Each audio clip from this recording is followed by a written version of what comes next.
그의 그를 만나고 나의 사랑은 천배 불어났다. 마하트마 간디. 우리가 겪는 모든 불행의 원인은 욕망입니다.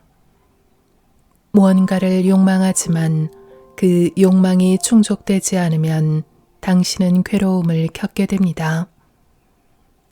그러므로 욕망이 없으면 고통도 없을 것입니다.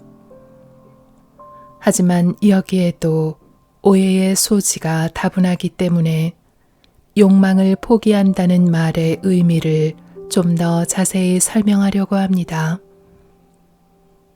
예컨대 벽은 아무런 욕망도 품지 않으며 고통받을 일이 없습니다. 하지만 그것은 결코 진화하지 않습니다. 의자 역시 아무런 욕망도 품지 않고 고통받을 일이 없습니다. 하지만 그것은 언제나 의자일 뿐입니다. 행복 속에는 은총이 있습니다. 하지만 은총은 고통 속에도 있습니다. 이렇게 말해도 된다면 악에도 어떤 쓸모가 있습니다. 불행 속에 크나큰 교훈이 들어있다는 점은 우리 모두가 잘 아는 사실입니다. 우리는 살면서 크게 후회할 만한 일들을 수백 가지는 저질러 왔지만 그 실수들은 동시에 위대한 스승이기도 했습니다. 저로서는 지금까지 살면서 좋은 일도 해보고 실수도 많이 저질러 봤다는 사실이 너무나도 기쁩니다. 내가 올바른 일을 할 수 있었다는 사실도 기쁘지만 많은 실수를 저질러 왔다는 사실 역시 기쁩니다. 그 모든 경험 하나하나가 위대한 교훈이 되어 주었기 때문입니다. 지금 이대로의 내 모습은 지금까지 해온 모든 생각들과 모든 행위들의 총합입니다. 각각의 생각과 행위가 나름의 영향력을 일으켰고 그 영향력들이 장기간 축적되어 지금의 모습을 가능케 한 것입니다. 우리 모두는 욕망이 부정하다는 사실을 잘 압니다. 하지만 욕망을 포기한다면 대체 어떻게 삶을 이어나갈 수 있겠습니까? 때문에 욕망을 포기하라는 가르침은 욕망과 함께 인간을 죽이라는 자기 파괴적 권고처럼 들리기도 합니다. 하지만 이 말의 진정한 의미는 재산을 가지지 말라는 말이 아닙니다. 당신은 필요한 것을 지닐 수 있고 심지어는 사치품조차도 지닐 수 있습니다. 원하는 것이라면 무엇이든 지녀도 좋습니다. 다만 재산에 관한 진실, 즉 그것이 그 누구에게도 속하지 않는다는 사실만 잊지 않도록 하십시오. 소유나 소유권과 관련된 그 어떤 관념도 지니지 말라는 뜻입니다. 물건들은 당신에게도 나에게도 그 어느 누구에게도 속하지 않습니다. 모든 것은 그에게 속하기 때문입니다. 이사 우파니샤드의 서신은 모든 것을 그로 감싸라고 가르칩니다. 신은 부유함 속에도 있고 마음에 일어나는 욕망 속에도 있으며 욕망을 만족시키기 위해 사는 물건들 속에도 있고 당신이 지닌 아름다운 의복과 장식품들 속에도 있습니다. 사물들을 이러한 사고방식으로 바라보는 순간 그 모든 것이 달라지기 시작할 것입니다. 당신이 모든 사물과 모든 움직임과 모든 대화들 속에 신을 위치시킬 수 있다면 그 풍경 전체가 변하게 될 것입니다. 그러면 이 세상은 비탄과 고뇌의 장소가 아닌 천국으로 모습을 드러내게 될 것입니다. 예수는 천국은 너희들 내면에 있느니라 라고 말했습니다. 베단타와 모든 위대한 스승들도 같은 말을 합니다. 눈이 있는 자는 보라, 귀가 있는 자는 들으라. 베단타는 우리가 찾아온 진리가 지금 우리 내면에 있고 항상 거기 있어 왔다고 말해줍니다. 우리의 무지로 인해 스스로 그것을 잃어버렸다고 생각한 것 뿐입니다. 세상을 포기하라는 가르침을 낡고 투박한 의미로 해석하면 다음과 같은 결론이 나올 것입니다. 일을 해서는 안 된다. 흙덩이처럼 가만히 앉아서 생각도 하지 말고 그 어떤 행위도 하지 말아야 한다. 우리는 숙명론자가 되어 환경에 휘둘리고 자연의 법칙에 지배받으면서 이곳저곳 떠밀려 다녀야 한다. 하지만 그것은 가르침의 진정한 의도가 아닙니다. 우리는 일을 해야 합니다. 물론 평범한 사람들도 그릇된 욕망에 이끌려 일을 합니다. 욕망에 휩쓸리지 않고 일하는 자, 어떤 이기심에도 사로잡히지 않은 채 일하는 자, 그가 진정으로 일하는 사람입니다. 은밀한 기대를 품지 않고 일하는 자, 일로부터 그 무엇도 기대하지 않은 채 일하는 자, 그가 진정으로 일하는 사람입니다. 판매자와 감상자 중 그림을 즐기는 자는 누구일까요? 판매자는 계산하느라 늘 바쁩니다. 그는 자신의 소득이 얼마나 될지, 그림으로 얻어낼 수 있는 수익이 얼마나 될지 항상 계산해야 합니다. 그의 머리는 이 생각으로 꽉 차 있습니다. 반면 그림을 즐기는 자는 그것을 사려는 의도도 팔려는 의도도 지니지 않은 채 경매장에 간 사람입니다. 그만이 그림을 보면서 그것을 즐길 수 있습니다. 모든 것이 이와 같습니다. 전 우주도 하나의 그림입니다. 따라서 온갖 욕망들이 소멸된 후에야 인간은 진정 세상을 즐기게 될 것입니다. 오직 그때에만 구입, 판매, 소유 같은 어리석은 관념들이 사라지게 될 것입니다. 그렇게 대금업자도 구매자도 판매자도 사라지고 나면 이 세상은 하나의 그림으로 한 폭의 아름다운 작품으로 남게 될 것입니다. 다음 구절에는 신 개념이 더없이 아름다운 형태로 구현되어 있습니다. 그는 위대한 시인, 고대의 시인이다. 전 우주가 그의 시, 무한한 지복의 언어로 쓰인 시다. 우리가 욕망을 포기할 때 오직 그때에만 우리는 신의 우주를 읽고 즐길 수 있게 될 것입니다. 그때가 되면 모든 것이 신성화될 것입니다. 우리가 어둡고 부정하다고 여기는 구석, 모퉁이, 샛길, 음지조차도 모두 신성화될 것입니다. 그것들은 자신의 진정한 본성을 드러내게 될 것이고, 그렇게 되면 우리는 우리 자신에게 미소 지으면서 그 모든 한탄과 울부짖음이 애들 장난에 지나지 않았다고 생각하게 될 것입니다. 베단타는 이렇게 말합니다. 그러니 그대의 일을 수행하라.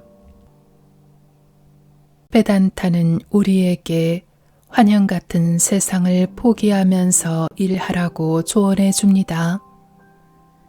이 말은 모든 곳에서 신을 보고 그런 태도로 자신의 일을 수행하라는 뜻입니다. 원한다면 100년 동안 살기를 바라도 좋고 모든 세속적 욕망을 지녀도 좋습니다.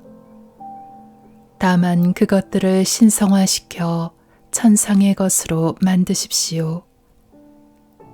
이 세상에서 오래도록 머물면서 남에게 도움을 줄 수 있기를, 지복에 잠긴 채 활동적인 삶을 살 수 있기를 소망하십시오. 이런 태도로 일한다면 당신은 결국 세상에서 해방되는 길을 발견하게 될 것입니다. 그러니 일을 하라. 모든 것 속에 그가 있음을 알고 모든 것 속에 신을 위치시키라. 삶을 신성한 것으로 신 그 자체로 받아들이면서 부단히 일하는 것이 우리가 알고 행해야 할 모든 것임을 베단타 철학은 알려줍니다. 신은 모든 것 속에 존재합니다. 그 밖에 어느 곳에서 그를 찾을 수 있겠습니까? 그는 이미 모든 것 속에, 모든 생각 속에, 모든 느낌 속에 현존하고 있습니다. 이 사실을 기억하면서 우리는 일해야 합니다. 이것이 유일한 길입니다. 그러면 우리는 더 이상 행위와 결과에 구속당하지 않게 될 것입니다. 우리는 욕망이 모든 불행과 악의 원인임을 보았습니다. 하지만 신을 통해 그 욕망을 신성화하고 나면 그것은 더 이상 아무런 불행도 아무런 악도 불러들이지 않게 될 것입니다. 이 비밀을 배우지 못한 사람들은 그것을 발견할 때까지 악마적인 세상 속에서 살아가게 됩니다. 많은 이들이 자신 속에, 자기 주위에, 모든 곳에 무한한 지복의 광맥이 놓여 있다는 사실을 모르고 있습니다. 그들은 아직 그 광맥을 발견하지 못했습니다. 베단타에 의하면 악마적인 세상이란 단지 무지에 불과합니다. 인도인들은 태어난 순간부터 모든 것 속에서 신을 보라는 가르침을 들으면서 성장합니다. 모든 것 속에서 신을 찾으라는 이 가르침은 모든 종교에 공통됩니다. 하지만 현실의 영역으로 내려오는 순간부터 어려움이 시작됩니다. 그러나 끊임없는 노력을 통해 결국 궁극적인 목적에 이룰 수 있습니다. 하루아침에 이루어지는 일은 아무것도 없습니다. 우선 자아에 대해 들어야 하고 그 뒤 그것에 대해 숙고해야 하며 이후 그것을 대상으로 명상해야 한다. 모든 사람이 하늘을 볼 수 있습니다. 심지어 땅에 기어다니는 벌레조차 푸른 하늘을 볼 수 있습니다. 하지만 하늘은 너무나도 멀리 떨어져 있습니다. 우리의 이상도 이와 마찬가지입니다. 그것은 두말할 것도 없이 높은 이상입니다.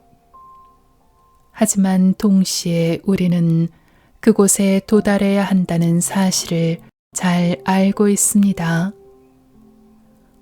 우리는 최고의 이상을 성취해야 하지만 안타깝게도 현실에서는 대다수의 사람들이 아무 이상도 없이 어둠 속을 헤매고 있습니다.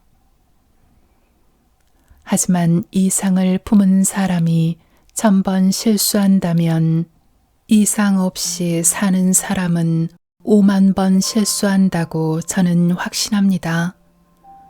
그러므로 이상을 갖는 편이 더 좋습니다. 그리고 우리는 이 이상에 대해 가능한 한 많이 들어야 합니다. 그것이 우리의 가슴과 뇌와 혈관 속으로 침투하여 모든 핏방울을 자극하고 모든 땀구멍을 적실 때까지 말입니다. 또한 우리는 그것에 대해 명상해야 합니다.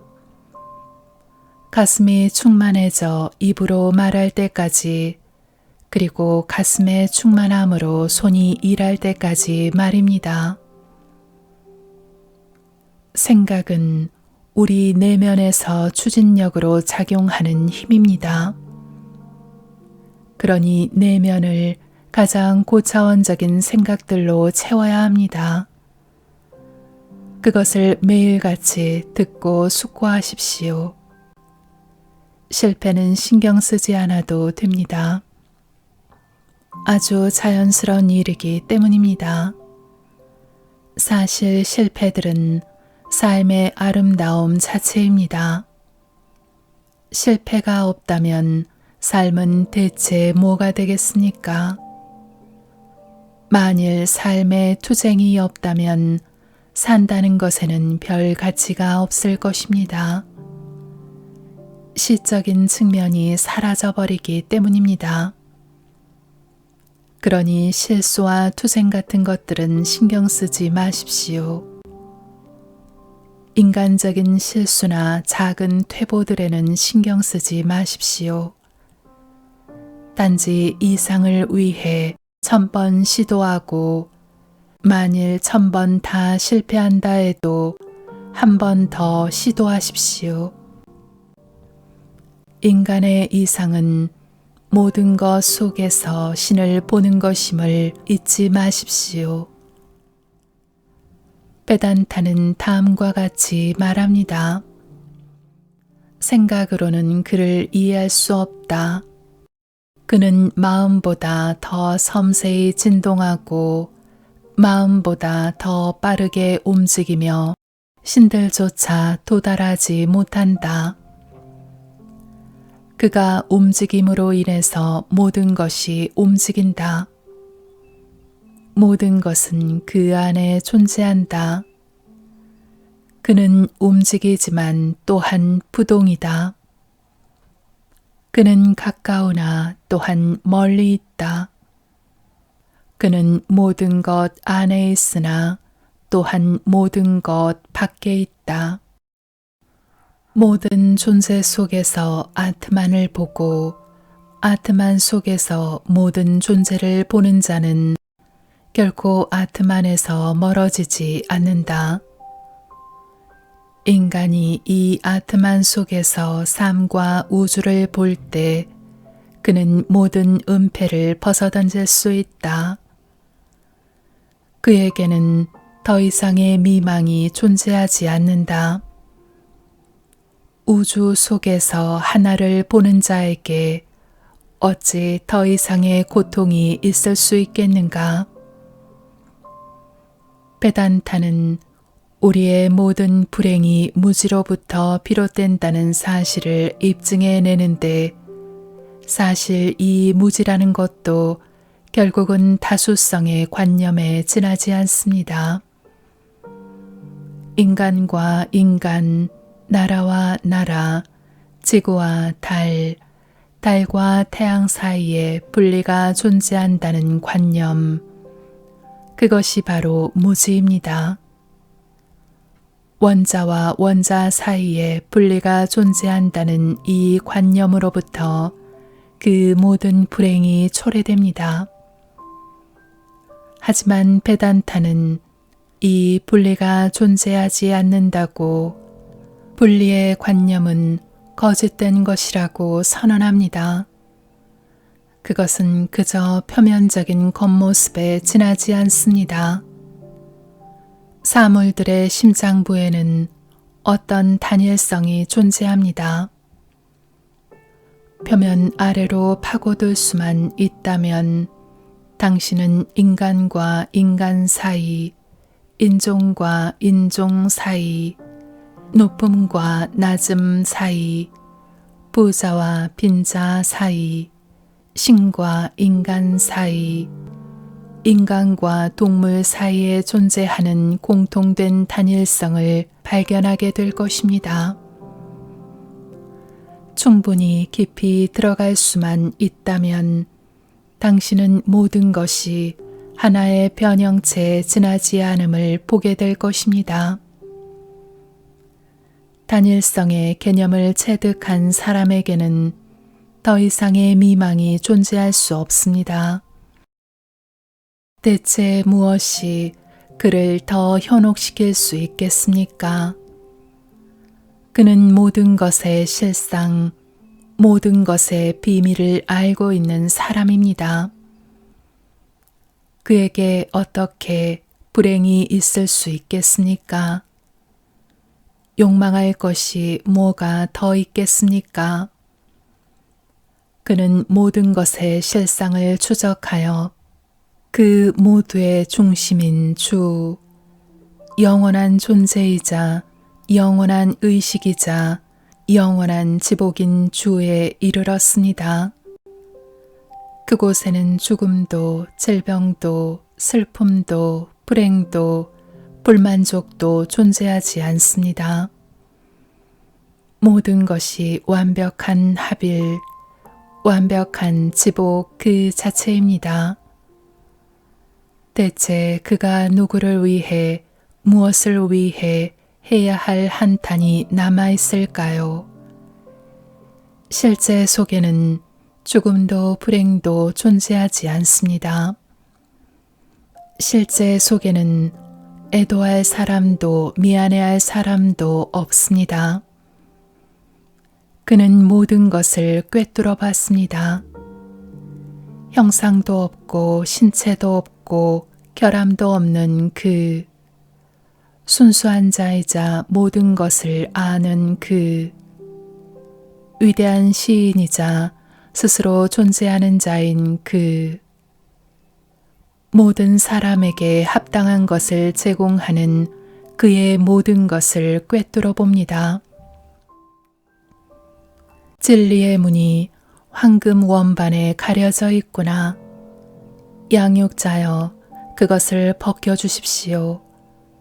그것을 제거하여 진리를 숭배해온 내가 그 문을 볼 수 있게 해주십시오. 자연의 비밀을 아는 자, 자연 너머의 그것을 아는 자는 자연의 도움으로 죽음을 초월하고 영원한 지복을 누리게 됩니다.